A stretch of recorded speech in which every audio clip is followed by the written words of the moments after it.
Hello everyone, welcome back to my YouTube channel Kiran blogs. ये video BEd students जो कि अभी सेमेस्टर 1 में हैं, जिनका एग्ज़ाम होने वाला है, उनके लिए काफ़ी इम्पॉर्टेंट है। सो वीडियो को आप एंड तक देखें। इस वीडियो में हम पेपर 1 के लास्ट 5 और 6 ईयर्स के क्वेश्चंस को देखने वाले हैं कि कौन सा क्वेश्चन रिपीट हो रहा है, कौन से क्वेश्चंस ज़्यादा बार आए हैं एग्ज़ाम में। तो चलिए वीडियो को स्टार्ट करते हैं। ये लास्ट 5 ईयर्स के क्वेश्चन हैं पेपर 1 के।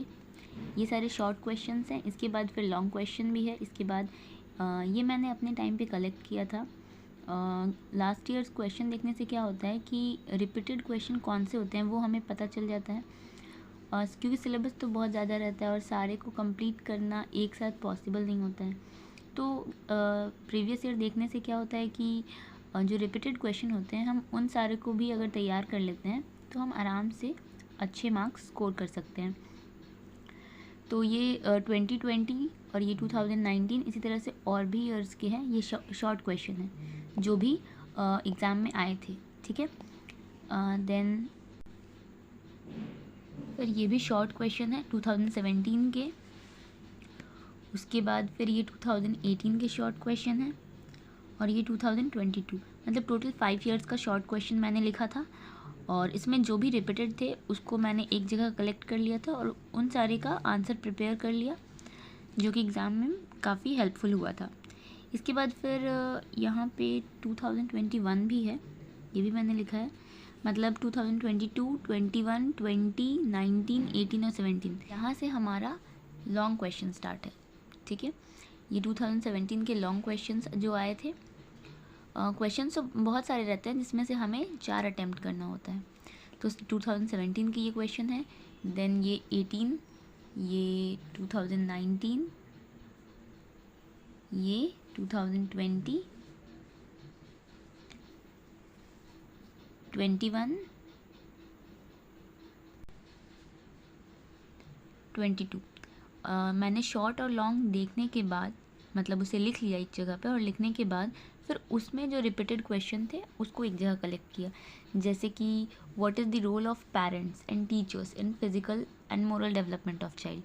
ये क्वेश्चन 3 बार रिपीट हुआ है। हमने 6 साल का क्वेश्चन देखा, जिसमें से 3 बार ये क्वेश्चन रिपीट हो चुका है।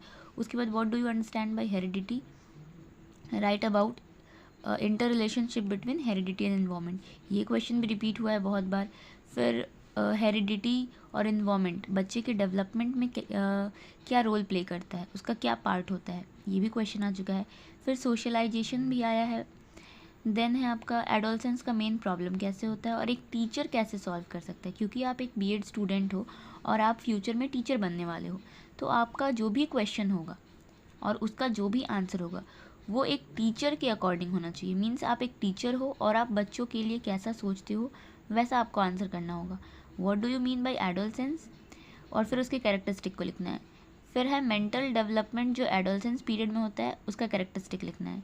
उसके बाद कॉलबर्ग का थ्योरी जो दिया है मोरल डेवलपमेंट का, ये तो ये सारे क्वेश्चन थे। तो जैसे कि पेपर 1 में 6 यूनिट है। पेपर 1 का जो पहला यूनिट है ग्रोथ एंड डेवलपमेंट, उसमें ग्रोथ एंड डेवलपमेंट में डिफरेंस पूछता है और दोनों का कंसेप्ट पूछता है। ये क्वेश्चन वहाँ से फिक्स है कि ये क्वेश्चन आता ही है। देन है जो सेकंड यूनिट है आपका पेपर 1 में, 6 यूनिट है टोटल, उसमें से जो सेकंड यूनिट है उसमें ये सारे क्वेश्चंस रिपीटेड है, ठीक है। मतलब हेरिडिटी और इन्वायरमेंट में आप डिफरेंस जान लीजिए। हेरिडिटी का लॉज कितने हैं, प्रिंसिपल कौन कौन सा है, इन्वायरमेंट के टाइप्स क्या होते हैं, ठीक है। ये सारा क्वेश्चन उसमें आता है। इंटर रिलेशन क्या है दोनों के बीच, यही क्वेश्चन घुमा के पूछता है। मतलब आप अगर एक आंसर प्रिपेयर करते हो हेरिडिटी इन्वायरमेंट का, तो उससे आपका ये सारा क्वेश्चन कंप्लीट हो जाएगा। तो कभी भी कोशिश करना है कि एक ही आंसर प्रिपेयर करना है, जिससे हम डिफरेंट डिफरेंट क्वेश्चंस का आंसर कर सकें। अगर पहले इन्वायरमेंट पूछ रहा है तो हम पहले इन्वायरमेंट लिख देंगे, उसके बाद हेरिडिटी लिखेंगे, और पहले हेरिडिटी पूछ रहा है तो हम पहले उसी से शुरू कर देंगे। तो जैसा क्वेश्चन रहेगा आपको आपके आंसर को उसके अकॉर्डिंग लिखना है, ठीक है। लेकिन आंसर एक ही तैयार करना है, बहुत सारा तैयार नहीं करना है, उसमें टाइम वेस्ट होगा आपका। जैसे मैंने क्या किया था, ये यूनिट 2 जो है हेरिडिटी इन्वायरमेंट, इसका एक ही पेज में हेरिडिटी एक साइड और इन्वायरमेंट एक साइड, और स्टार्ट कर दिया। किसने कौन से वर्ड से मिला है सबसे पहला, दोनों को यहाँ डिफरेंशिएट कर लिया मैंने। उसके बाद दोनों का डेफिनेशन को डिफरेंशिएट किया, फिर एक में लॉज लिख लिए, एक में टाइप्स लिख लिया। फिर वहीं पे उसको मतलब क्या है कि शॉर्ट में ही बस पॉइंट्स लिखते गई मैं, जिससे क्या हुआ कि एग्ज़ाम के टाइम पे इसको रिवीजन करने में काफ़ी आसानी होगा। तो एक आंसर है मेरा, लेकिन अगर उसमें से जो भी मैंने क्वेश्चन आपको दिखाया उसमें से कोई भी क्वेश्चन आता है तो मैं आराम से इसमें से आंसर लिख सकती हूँ। ठीक है, तो ऐसे ही आपको भी प्रिपेयर करना है। फिर आपका पेपर 1 में जो यूनिट 3 था चाइल्डहुड, तो उसमें सिंपली एक ही वीवीआई क्वेश्चन था कि पेरेंट्स एंड टीचर्स का क्या रोल होता है चाइल्ड के मोरल एंड फिजिकल डेवलपमेंट में, उसी का आपको आंसर तैयार करना है। उसके बाद नेक्स्ट है यूनिट 4। इसमें जो एक इम्पॉर्टेंट क्वेश्चन है वो है सोशलाइजेशन। आप इस टॉपिक को पढ़ लेते हैं तो वो इनफ है आपके लिए। देन यूनिट 5 में जो एडोलसेंस है उसमें आपका मेन प्रॉब्लम क्या होता है एडोलसेंस में। ठीक है, एडोलसेंस पीरियड के टाइम पे मेन प्रॉब्लम क्या होता है बच्चों में, उसके बाद टीचर कैसे मतलब हेल्प कर सकते हैं उन प्रॉब्लम से डील करने में।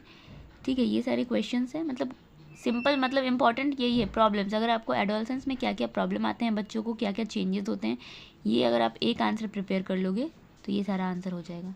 ठीक है, उसके बाद यूनिट 6 है आपका सेल्फ कंसेप्ट है, जिसमें कि कॉलबर्ग वाला मोरल थ्योरी होगा, वो आपको पढ़ना होगा। सेल्फ कॉन्सेप्ट है, सेल्फ इस्टीम है, ये सारी चीज़ों को आपको ब्रीफली पढ़ लेना है कि सेल्फ कॉन्सेप्ट क्या होता है, सेल्फ इस्टीम क्या होता है। आपको लॉन्ग में 4 क्वेश्चन अटेम्प्ट करने हैं और टोटल 6 यूनिट्स हैं, तो आप कोई भी 2 यूनिट को स्किप कर सकते हो, 4 ही यूनिट को पढ़ो, अच्छे से पढ़ो। आई होप वीडियो आपको पसंद आई हो, और वीडियो अगर हेल्पफुल हो तो लाइक कर दे, कमेंट भी करें, और इसे अपने दोस्तों के साथ भी आप शेयर करें ताकि उनकी भी हेल्प हो। और अगर आपको पेपर 2, 3, 4 किसी भी पेपर का प्रीवियस ईयर क्वेश्चन चाहिए देन आप मुझे कमेंट करके बताएं, मैं उसे भी अपलोड कर दूँगी। And thank you.